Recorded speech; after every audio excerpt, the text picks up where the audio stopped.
So, good day, class. A pleasant morning. Good morning, ma'am. Before we start our proper lesson for this morning, we are going to pray first. So, I'm going to play again a video, as we usually do, and pray silently and individually.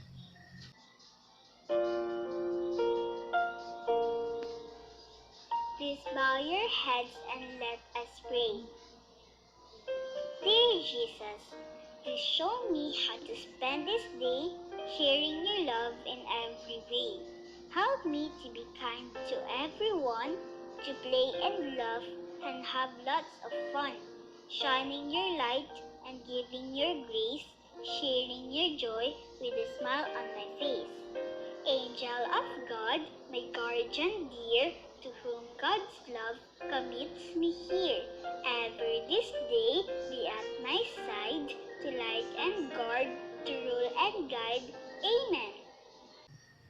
Okay, so now we will be checking the attendance of the students. You may now sit down or you may now take your seat. Or make yourself comfortable. So checking of the attendance, as I call your name, say present, and if the student is not around, okay, leave it. I'll be the one to put an absent to it. So Miss Giselle Atutubo. Okay, Miss Atutubo is not around. So next, Miss Alaysa Present. Ditan. Okay, present. Present. Miss. Next one is Shara Jalimaw. Is Miss Shara Jalimaw present? Ma'am. Okay. Lastly, Miss Faith Kamei. Is she present? Ma'am. Okay. We have 3 students for this morning. So, we will be proceeding to our lesson. But of course, before the proper lesson, we will be reviewing our previous lesson. So what was our lesson yesterday? Do you still remember what our lesson is? Yes, ma'am. Okay, then if you remember our lesson yesterday, so now we will be recalling it. But before that, we will be having a twist in answering our questions or my question today. We will be using an app called Spin the Wheel. So for our first question, what was our lesson yesterday? So here is the twist. We will be using the spin the wheel to know who will answer the question in number 1. So congratulations! Miss Eliza, you will be the one to answer the question. It's all about demonstrative verbs. So very good! Our lesson yesterday was all about demonstrative verb. So second question, who will be going to answer it? So now for the second question, who is the lucky one? Let us guess. Okay, it's Miss Faith. Miss Faith, what is the answer in number 2? What are demonstrative verbs? Demonstrative verbs are recent. Those, this, and these. So for now, we're done recalling our previous lesson about demonstrative verbs. So now we're moving on to our new topic, which is verb. So for our lessons objectives, our first objective is to define verb. Secondly, reflect on the uses of verbs. Third and last, identify the appropriate verb to complete the sentences. So at the end of the discussion, these are the things that a student should learn from my discussion. But before that, let me ask you first. Do you have any favorite cartoon Yes, character? ma'am. If it yes, then Who are your favorite cartoon My character? favorite cartoon character is Mr. Bean. My favorite cartoon character is SpongeBob po. So, very good. Thank you for sharing your favorite cartoon character. So, for now, to be fair, do you want to know who or what is my favorite cartoon character? Yes, ma'am. So, my favorite cartoon character is Phineas and Ferb. So, who knows Phineas and Ferb? I know that most of you knows Phineas and Ferb. So, me, when I was also a kid, I love watching Phineas and Ferb. So, for now, I'll be sharing to you a video all about my favorite cartoon character. Then, before we start the video, or not the video literally, the story about my favorite cartoon character, Phineas and Ferb, say hi first to my Hi, favorite Phineas character. and Ferb. So, thank you. So, here it is, entitled The Outer Space Adventure of Phineas and Ferb. So, let's start. So, I'm gonna read the story and you just have to follow what I am reading using your eyes. Okay, now let's start. The Outer Space Adventure of Phineas and Ferb. One day, while they were all sitting at their yard, Phineas and Ferb had a strange idea. They planned to build a big rocket which will they be using to go to the moon. When they finally got to the moon, the excitement brought them to jump vigorously. Phineas and Ferb had a great time playing in the outer space. They sing a lullaby, they dance energetically, and they ran in all different regions of the moon. The two boys had a wonderful experience playing together. That is why they felt tired at the point they decided to go back at their house. The end. Alright, after hearing the story, do you all understand it? So, I know that you all understand the story. So, who are the main characters of the story? And where did they go? Lastly, what did they do to the moon? Easy peasy, right? And now let's start our proper lesson by going back to the story and answering these questions. What do Phineas and Ferb does first in the moon when they arrive? After that, what are the activities they do all over the moon? Okay, well done. You all answered the question. So now, what have you noticed on the pictures? It shows action. Fantastic, that is correct. Your answer is in line with our discussion for today.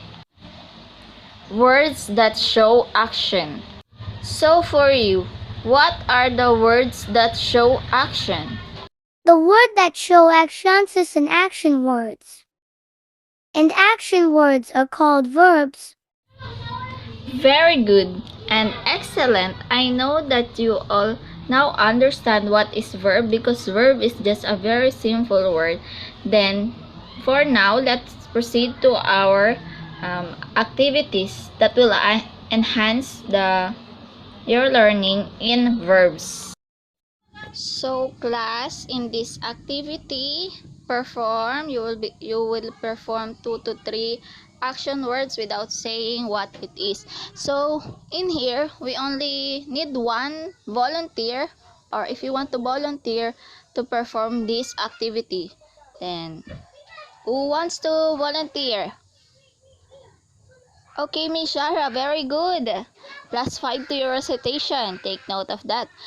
Then, in this activity only one will perform, and the other activities, all of you must participate in that activity. So, okay class, let's start. Let's give the floor to Miss Shara Jolimao. So, start when you are ready, Miss Shara. So, what do you think is she Number doing one. in Brushing her this teeth. first video? Okay, correct. Second, Number 2. Riding. what's she doing? Correct again. Number 3. So, the last one. Oh, it's so easy. What is she Drinking. doing, class? Okay, very good. I congrats you all. I congrats you all for this first activity. So, let's proceed to the other activities. Then, for the enhancement of this lesson or what you learn in these lessons. Miss Shara, I have follow-up questions with that activities. So class, you have to listen for you to understand or fully understand what is the uses of verb, why do we use it, and etc.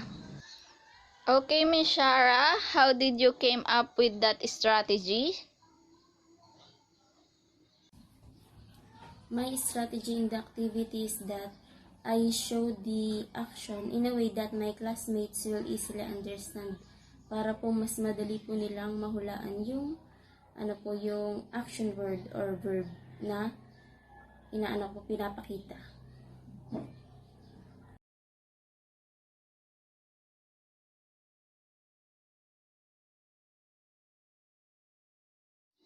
Second question is, why do you think that the uses of verb or action verbs are important? Action words or verbs are important because it helps to create an impact when you're delivering information to another reader, and it also gives reader a clear understanding of what is happening. Which is the word hand. It is represented here, a box, and beside the box there are another boxes consist of questions that the answer will be found inside the box which is in the middle, the verbs.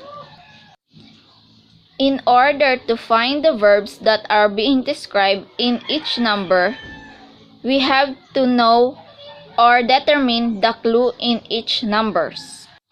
Now, I'll be giving you less than a second to 13 determine seconds. the verbs being described in each number, the number 1 to 5. And after that, I will be giving you another allotted time to determine or to find the verbs inside the box. Now you can start answering the word hand. 10, 9, 8, 7, 6, 5, 4, 3, 2, 1. 3, 2, 1. Okay, time is up. Now answer the 1 to 5. So what is the answer in number 1? Cry. In number 2? Laugh. Next one. And number 3? Run. Second to the last, number 4? Read. And lastly, what is our answer in number 5? Eat. Wonderful! Give yourself a round of applause. Yes. And now in the part of the box, you are now given 3 seconds only to answer it, and after that, we will proceed in answering. Okay? Answer well, kids. Okay, class, I changed my mind since I'm a kind person. I will do it 10 seconds. 10, 9, 8, 7, 6, 5, 4, 3, 2, 1.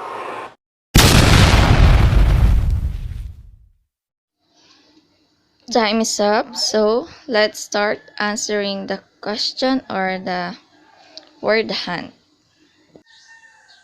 So class, here is the answer in every question. Number 1, the word cry, the one with blue line. Then number 2, laugh, the one with green line. Number 3, the run, the one with red line.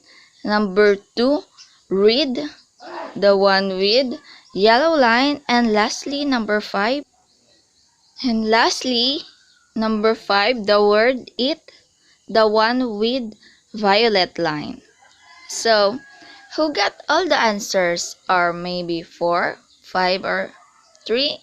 It's okay, no matter what your answer is, as long as you understand or fully understand now what is verb is, and that will be great. And you can apply it in your day-to-day life by using it in your sentences in conversation. So thank you, class. So now we will proceed to our second activity. For our second activity, it's fill in the blank. Fill in each blank with the correct verb from the box. So you have to identify each number, the answer in each number in the box.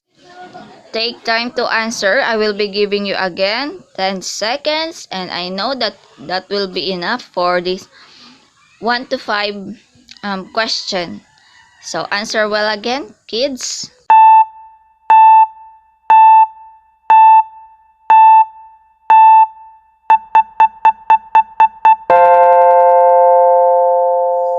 Okay, are you all done, kids? Who else who are not yet done? Okay, some of you are not yet done, so I will be sparing another 10 seconds to answer the question, and the other kids, you may polish your answers. 10, 9, 8, 7, 6, 5, 4, 3, 2, 1. Okay, finish or not finish, we will start answering the activity, the last activity. Okay, what's the answer in number 1? The swimmers blank in the pool. Swims. Okay, correct. Number 2, the boy blank his name. Right. Okay, correct again. Number 3, the runners blank around the oval tracks. What's the answer? Okay, Rush. again, correct. Number 4, the basketball player blank the ball. Throw. Correct. The girls blank her doll. Playing. How fantastic, you all got the answer. Okay, correct. Okay, that will be great. If you all got all the answers, good job for you. And for those who did not get perfect score, 3 out of 5, good job to you as well, but better luck next time. And you have to listen well so that you will be able to get a perfect score. As I say a while ago, no matter what your score is, as long as you really understand my discussion and you will be able to apply it in your day-to-day life, and that will be okay with me. Okay, class, that will be all. But before I give you this assignment, again, let's review what is verb. Verb are the words that shows action. Okay, class. Very good. I know that you really understand the discussion. So this assignment to be checked tomorrow before our discussion, our next discussion. So here is my assignment. Construct 5 sentences using common verbs, and that will be all. Thank you for today, and have a wonderful day, kids. Goodbye and see you tomorrow.